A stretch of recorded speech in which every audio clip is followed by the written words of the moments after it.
Michel Barnier has launched his own appeal for hearts and minds in Europe by warning that Theresa May's Brexit proposals, put forward in the UK government's recent white paper, pose a threat to the future of the European single market. In an article published in 20 newspapers across Europe, the EU's chief negotiator writes, "The UK knows well the benefits of the single market. It has contributed to shaping our rules over the last 45 years. And yet, some UK proposals would undermine our single market, which is one of the EU's biggest achievements. The UK wants to keep free movement of goods between us, but not of people and services.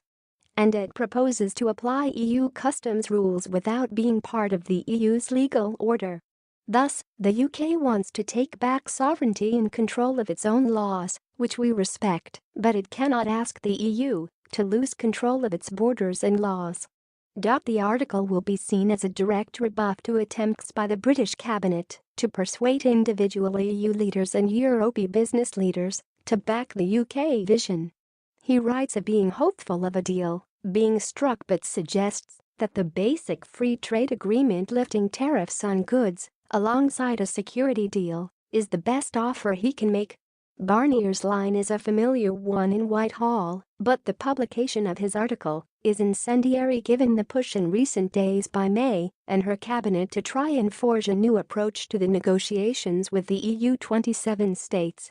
The British Foreign Secretary, Jeremy Hunt, met his counterparts in France and Austria to warn that the UK was on course for an accidental no deal if the EU did not rethink its rejection of the white paper, thrashed out at great political cost at Chequers. The Brexit Secretary, Dominic Raab, was in Paris on Thursday to see Nathalie Loiseau, the French Minister for European Affairs.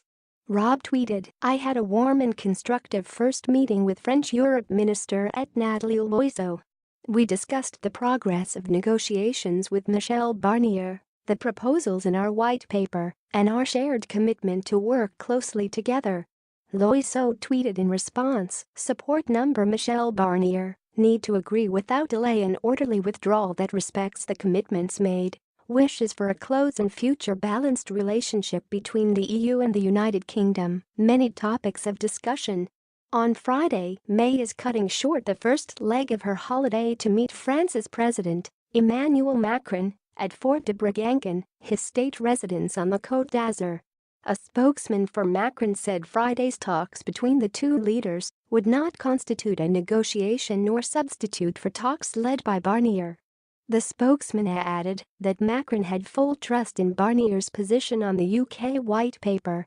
Barnier insisted in his article that he is not going beyond his mandate in ruling out the UK's proposal for free trade in goods based on a common rule book on standards, but is reflecting the position of the 27 capitals for whom he works.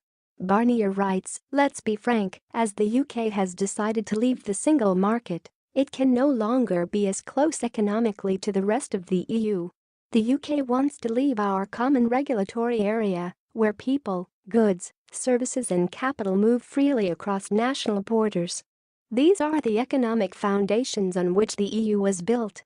And the European Council, the 27 heads of state or government, as well as the European Parliament have often recalled that these economic foundations cannot be weakened."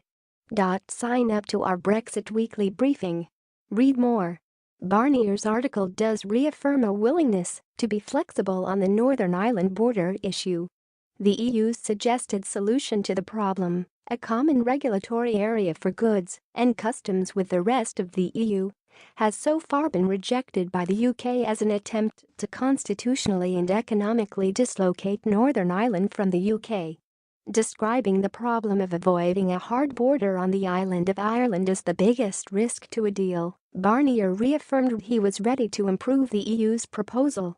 He also signaled that a backstop solution for the Irish border issue was vital, as the political declaration that the EU will make on the future trading relationship will offer no guarantee of a successful negotiation on the details when the haggling starts in the transition period. Earlier this week, The Guardian revealed that the declaration is likely to be short and relatively vague, reflecting a belief that a detailed paper would only be shot down in Parliament.